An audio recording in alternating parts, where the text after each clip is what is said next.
Она што следува во продолжение е секако и вториот разговор за ова утро.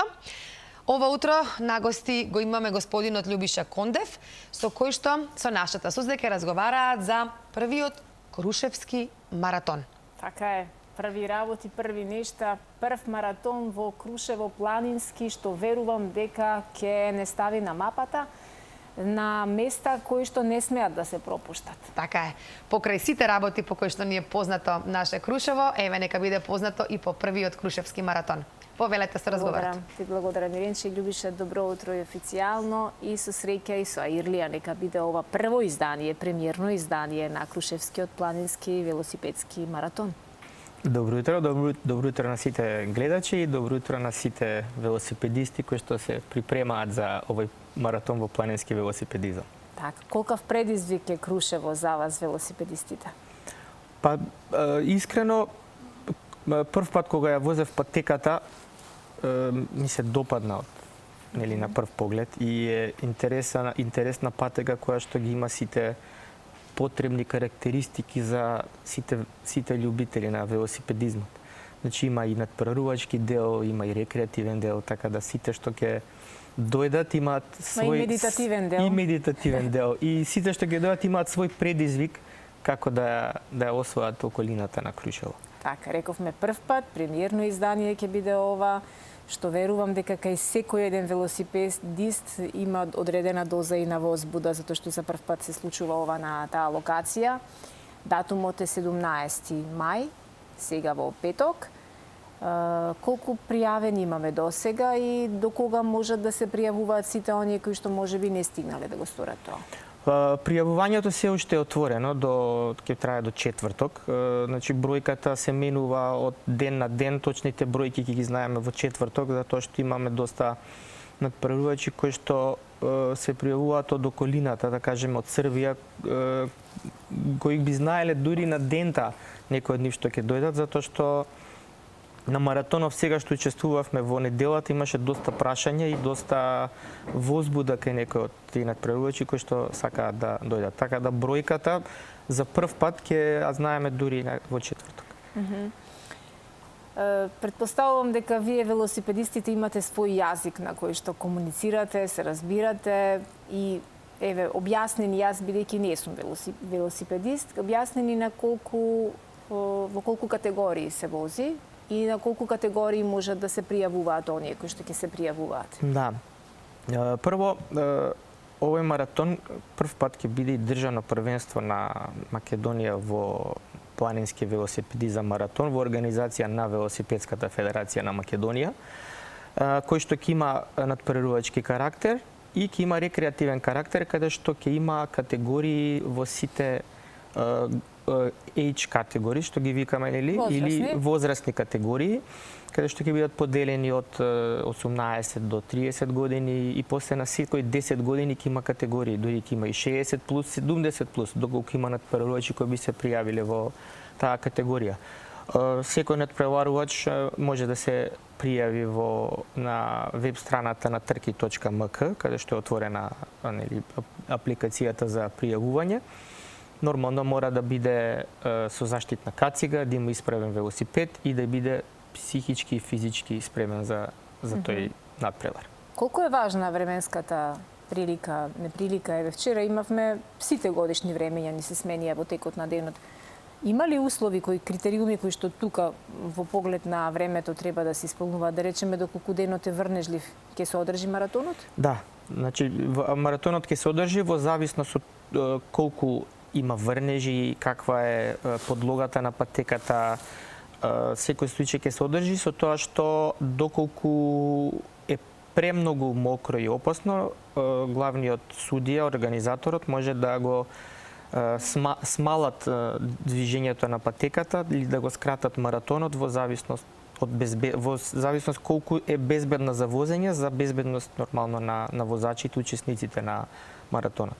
Колку е лесно или тешко да се организира една ваква манифестација во македонски услови? Па, многу е тешко, но и многу е лесно. Во зависност какви партнери со работници имаш. Нашите партнери се швајцарската организација ИМЕ, хотелите во Крушево, Панорама, All Season Adventure, Велосипедската федерација, општината на Крушево, така да имплементирани се многу субјекти кои што за прв пат се соединуваат во еден ивент. Соработката нормално секогаш мора да биде на ниво за да може сето тоа да нели искочи најдобро организирано. Сите се учиме едни со себе и целта е да овој ивент го спремиме и да ги видиме сите недостатоци за почеток на следната година. Значи ние веќе почнуваме да се спремаме за ивентот кој што би бил следната година. Так, колку македонски велосипедисти од прилика очекуваме да се пријават? Па би требало да учествуваат најмалку 30 до 50 велосипедисти од Македонија. Тие 30 би биле сите членови на велосипедските клубови кои што се надпревари во државната категорија, во државното првенство. И нормално влюбеници кои што сакаат да го видат Крушево од тој аспект, затоа што овој маратон е маратон кој што се типот на маратонот е кој што се случува во околината и во Европа и ние сакаме тој тип на маратон да го вратиме на некој начин во Македонија и да биде на мапата во Европа како еден ивент кој што ќе ги привлече сите надпреварувачи, но и туристи да учествуваат на тој маратон и да видат убавината на Крушево, затоа што Крушево не е само планина, него има историја која што е многу привлечна за доста туристи. Овој викенд е во секој случај голем надпреварувачки викенд во Македонија. Гледаме дека скоро секој викенд има нешто што се е врзано со спортот и веќе нема слободни термини по периодов, затоа што секој викенд имаме сабота, недела, некој надпревари низ целата држава, што е веќе фантастично за сите влюбители во спортот и сите што сакаат да оседат малку адреналин. Мај е и онака многу убав месец за организација на бројни настани, не само настани кои што се спортски настани, туку и воопшто некако. Дали тоа значи дека летниот период е малку потежок за возење на ваков тип на маратони, бидејќи климата, времето, температурите се многу поинакви, верувам дека и условите се потешки за возење? Па ние го одбравме овој термин за оваа година затоа што тоа ни беше, да кажеме, единствен слободен термин за организација на овој надпревар. Условите во Македонија па и глобално гледаме веќе многу се менуваат кога се станува збор за временските услови. Јуни, јули во одредени делови во Македонија се исто добри периоди за организација затоа што Крушево е највисокиот град нели во Балканот и таму има доста услови за идеална клима за организација на било каков ивент во сите периоди од годината. Така да нас овој период мај ни е како еден тест период да видиме како би прошло организационо и временски како би било времето, така да за следната година можеби ќе одредиме некој друг термин за да нели биде попристапен за сите љубители на спортот и да се координираме со многу да кажеме спортски клубови, агенции, федерации, да може да ги прераспределиме надпреварите да бидат раздолжени, да не бидат групирани на еден викенд. Така. Како живее еден велосипедист, Љубиша, со оглед на тоа што велосипедизмот тебе и твоите колеги ве однел низ целиот свет, низ европските земји претежно? Се возили доволно велосипеди кај нас во македонски услови, во нашава метропола, да речеме? Па, ако зборуваме за велосипед кој што се користи за главно превозно средство, се поголем е бројот. Но како зборуваме за надпреварувачи од повисок карактер, тој број се менува во зависност од промена на генерациите, но тоа е многу потежок процес, затоа што тамо кај нас нема професионални велосипедисти, затоа што никој не зема плата.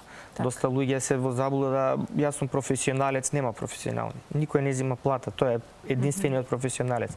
Имаме напредни велосипедисти кои што доста тренираат напорно, но проблемот е што за ти да тренираш напорно ти требаат и многу финансии, затоа што не е само да се вози. Позади еден тренинг има еден долг процес како тоа да се случи. Има исхрана, има физиотерапија, има масери, суплементи. Значи, ако зборуваме за еден велосипедист, не му е доволно само тренерот, него позади тренерот треба да има една екипа која што треба да работи. Не може сам да си изработи тој индивидуален програм. Не постои, нели? Не постои тренер кој може сам да работи. Дури и јас како тренер не работам сам, имам колеги кои што ми помагаат, значи во врвниот велосипедизам има психијатри, психолози, има механичари, значи велосипедистот кој што тренира, нутриционисти, да, велосипедистот кој што тренира доаѓа на работа, тоа му е работа, си го зима велосипедот и све му е организирано. Оди на тренинг, завршува со тренинг, го остава велосипедот, има кој да се грижи за него. Да, која е најдолгата патека која имаш во надпреварувачкиот дел извозено? Најдолгата патека и најтешка ми бил маратонот во Межев во Франција, кој што бил 70 километри, но тие 70 километри не изгледаат толку долго, кога би се кажало дека искачувањето било над 3000 метри. И тоа беше во страшни временски услови, каде што комплетно целиот тој настан врнеше дожд. Имаше над 5000 надпреварувачи и не се одложи дел од патеката. Значи комплетно се извози целата патека.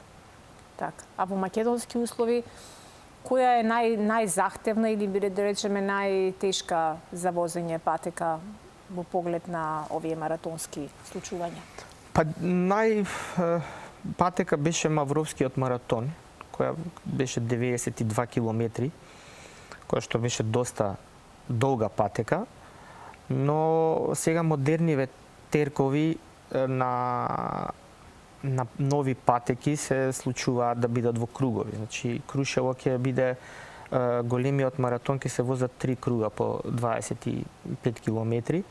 И сега во светскиот, да кажеме, систем на маратони доаѓа тој момент каде што ќе биде интересно и за публиката, повеќе ќе видат велосипедистите, организационо можеби е поедноставно за организаторот.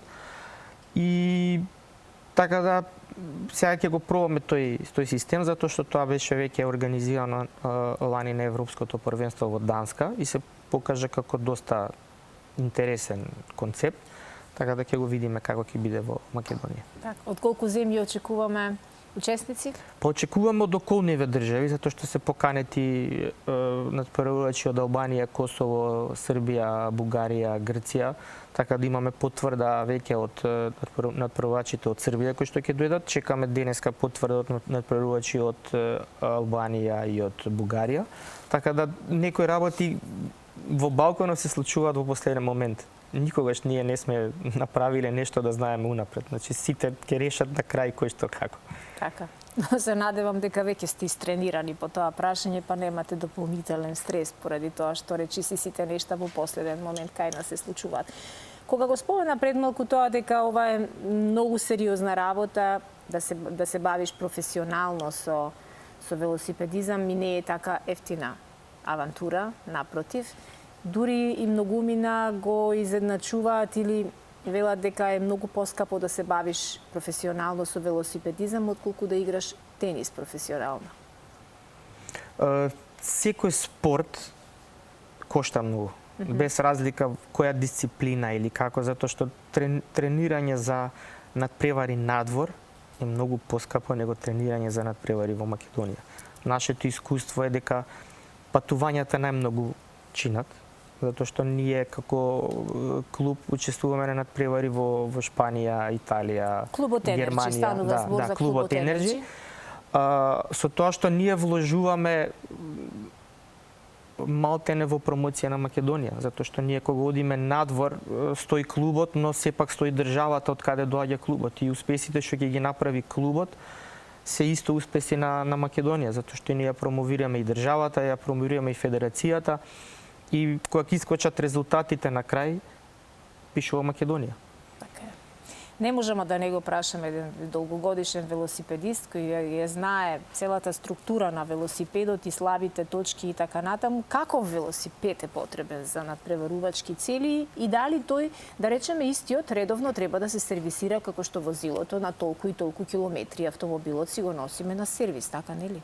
За да не ни зашкрипи, да не остави на улица. Да, треба да кажеме специјално подготвен велосипед кој што на прв изгледа како сите нормални, но сепак не е нормален.